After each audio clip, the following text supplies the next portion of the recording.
Good morning, ladies and gentlemen, David here, and welcome back to another video. And in this one, we're not going to talk about Atlus, we're going to talk about Falcom and the Trails of franchise, or the Trails in the Sky first chapter remake, which, if you can tell by the huge grin on my face, I just finished it two hours ago or so I'm right after the game again.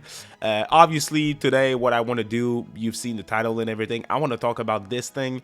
I want to talk about my experience with it. It's not a review, it's gonna be me like just talking about it because I need to talk about it, and I think I can give an interesting or more unique perspective, because I've not played anything Trails of before this game except about 30, I would say between 20 and 30 hours of Trails of Cold Steel on PS4, and I dropped it for two reasons. I was like, the combat is like, it's not for me. It's not bad, but it's not for me. That's what I remember, and that was like 2018 or something, and I was like, yeah, that combat's not for me, and it's a really long game and a long story. So I knew myself, I knew how I was, and I knew that once I would beat Cold Steel 1, I would feel the need to play the sequel and the third game, and eventually the fourth game, which wasn't out at the time.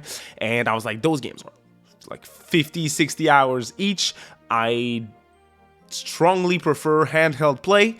I was very into the Switch back then, and I was like, you know what? Because of my lack of enthusiasm for the combat and the fact that I'm pretty sure those games are going to release on Switch at some point, I'm just going to hold off. Well, I was wrong, because Cold Steel 1 and 2 released on Switch, but only in Japan, and they started localizing them for Switch with Cold Steel 3, so I never got back to these games. And the third and final reason is people told me that this is where you needed to start. But back then, this is a new game. This came out in September. I had to go back to either PSP, which I like PSP, but it's not necessarily the best way to play handheld nowadays. And my PSP has a shitty battery and it's loud, and I'm like, I don't really want to play on it. Of course, there's emulation and PC, and there's the real game, like Trails in the Sky first game. I think that's on Steam. I don't do PC gaming, so I was like, you know what? I'm just gonna wait, and that's a backlog game. That's what I thought. I was like, Trails of, I know you guys keep telling me that these games are fire and I need to play them, and I've always wanted to give it a second chance. Well, I never did, except when they announced that game in a direct. I think it was late last year. I was like, guys, this trailer looks amazing, and Trails in the Sky is where you guys told me that I had to start. So you have my word, I'll try it out. Well, I did. I was not given a review copy by Gunho. I reached out, tried to get a code, and I didn't get one. But friend of the channel, Kyle, Crisis Rat, sent me his physical copy of the game. Shoutouts, mate. Thank you so much for that gift. That's really, really awesome. And I told him I was gonna share my impressions with you guys once I was done. And man, oh man, let me just tell you guys, this Atlus fan is in. I'm sold, okay? Trails in the Sky first chapter, I played it on Switch too, so I got that physical version for Switch, and I purchased the upgrade path for Switch too. And in terms of like performance and technical stuff, I have nothing to say, you guys, okay? The gameplay that you're seeing on screen is, I didn't want any type of spoilers for the visuals and everything, so everything that you're seeing is from the demo of the game, so like the prologue of the game, nothing more. But near the end, I'm going to talk about the ending of the game, so that's obviously spoiler territory. I need to talk about it. I need to. That's mainly the reason why I'm recording this. I want to talk about the ending. So once we get to that point, I'll give the spoiler warning, and I'll share something on screen as well that you definitely don't want to see if you have not completed this game or if you plan to play it. So there's going to be a spoiler warning for you guys, okay? So technically speaking, on Switch, whether you play handheld or dock, it's fire. I have nothing to say. I don't notice much when it comes to performance, but to me, it's flawless. There's like pretty much zero loading times. The loading times are extremely minimal. The game is gorgeous. Insanely gorgeous. The visuals are very, very beautiful. And Falcom game, I always found him not that attractive visually speaking, especially since, you know, I'm an Atlus fan, and Atlus, visually speaking, I mean, come on, they have art styles and they have animations and stuff that is really hard to beat. Well, in this game, the visuals are really good, and the animations, like the combat animations, you can skip them with plus. I never did in my 60 hours of playtime. I never did. They're awesome. They look great, and there's a variety of them, and it's fire. So again, when it comes to like technical and performance, nothing bad to say about this game. It's fire.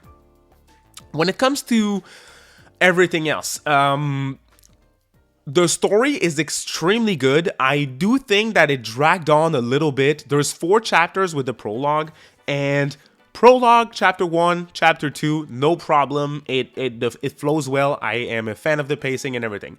When you hit chapter 3, to me, it started to be a little long, and I started to be not uninterested, but I started to be like, okay, I kind of wish it would. I was getting. I think you guys probably won't like this, but it's my opinion.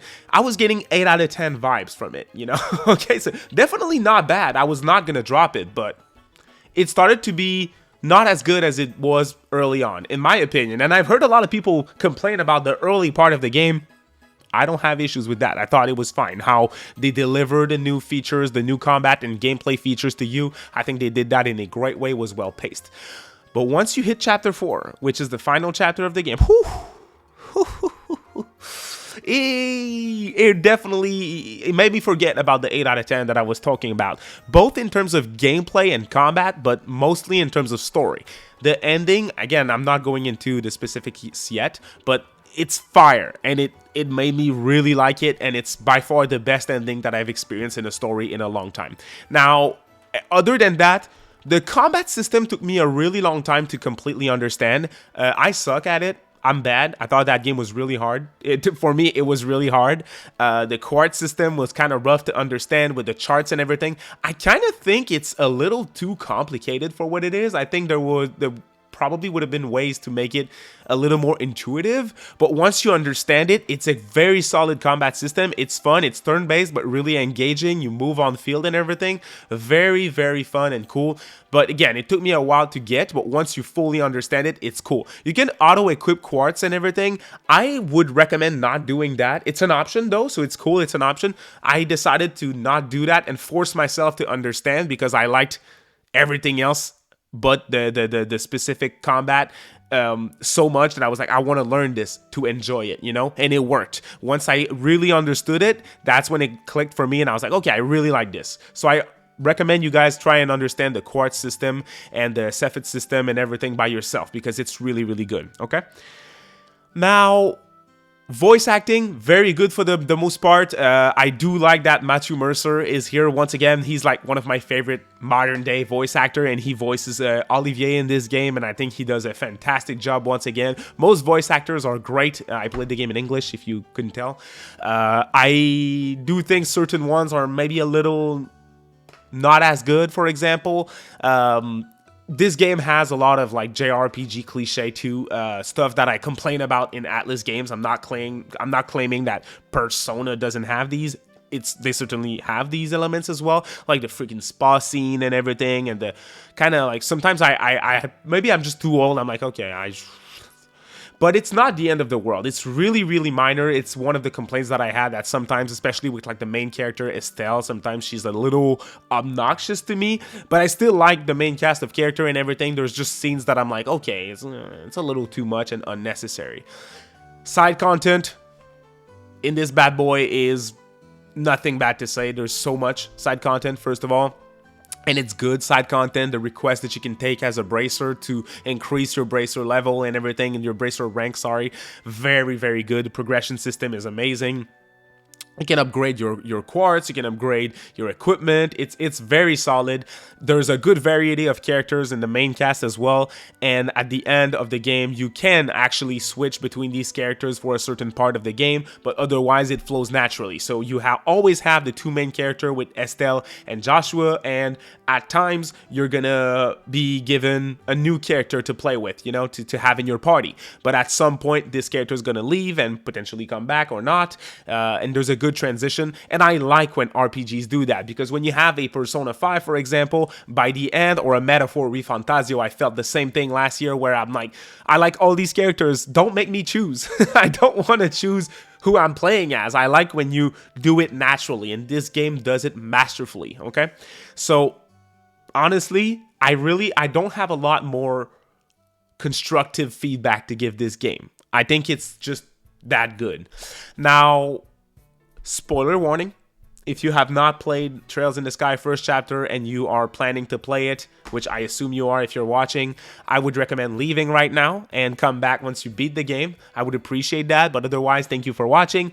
I want to talk about the end of this game because, again, I played the game and I was speaking with Adam on Twitter, friend of the channel, and I was telling him, you know, this game is, people are praising it heavy. To me, it's an 8 out of 10, which it's good, but it's not that good. I messaged him again after beating this thing, and I was like, never mind, because the final chapter of the game brought it to a higher score for me. It is extremely good in terms of gameplay, but in terms of story, it all clicks together. This game has different mysteries that it builds up, you know. So I'm going in. Leave if you have not already. Cassius Bright is the father of Estelle and Joshua, and he isn't there for the whole game. He shows up at the end.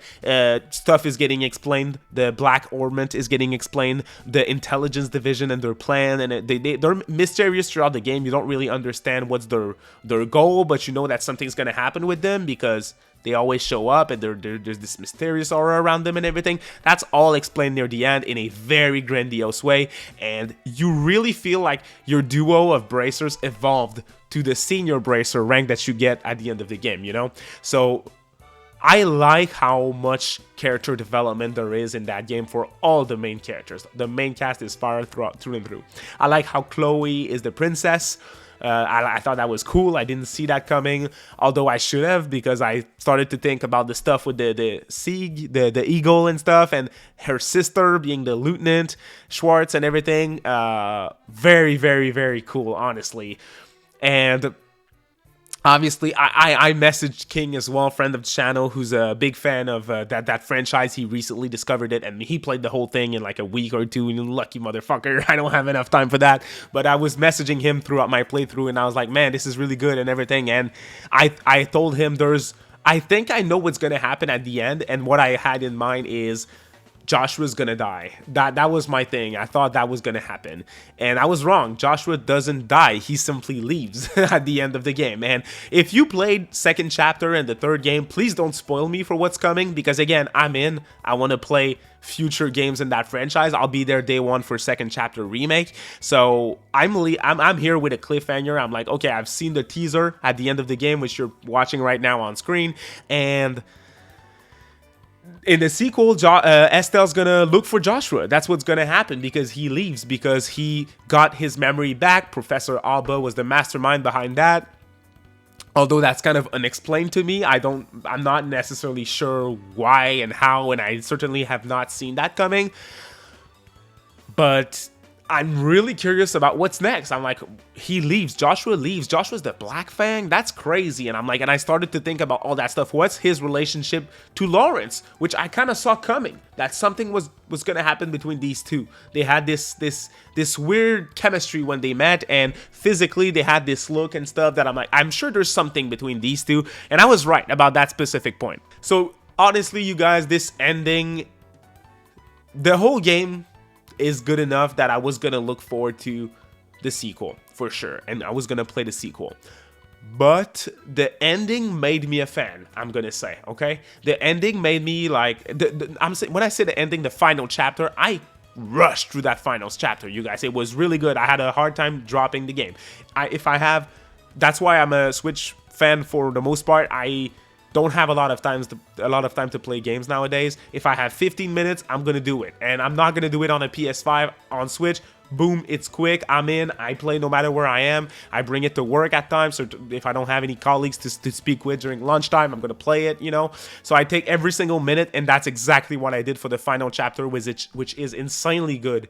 So I'm in, Trails of fans. What I'm planning to do is not playing anything else before the sequel comes out. That being said, if there is another game in the franchise that I can play right now while waiting for the sequel to that game, I would like to know, because I'm I'm willing to play another game in this franchise if possible. So let me know. But again, please don't spoil me for the next two part of that trilogy, because I'm gonna play these as soon as I can. So once again, big shout outs to Crisis Rat Kyle, friend of the channel, for sending me this copy. That was an amazing gift. Thank you so much, friend, and I still have your message in there. And thank you guys for watching. I really appreciate y'all, and I'm planning to make more Trails of content in the future if I can, if you guys are interested. So please show your support. I would appreciate that. Have a good day, y'all. Bye.